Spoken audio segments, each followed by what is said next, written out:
Good day, class. We still want to examine some of our questions on heat energy by treating the question on the board, JAM 2001 question 10.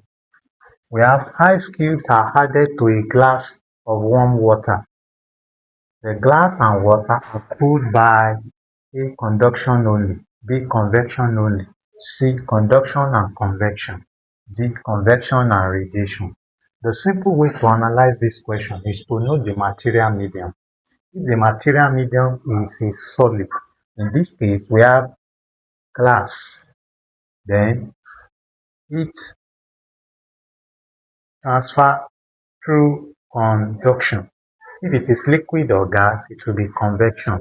So the material medium is very important in analyzing this question. So the question says conduction only. That will only be glass. But we have warm water, convection only. That will be only warm water only. But we have conduction and convection. So heat loss, when ice cubes are added to glass of warm water, are both conduction and convection. I hope you have gained something in this video.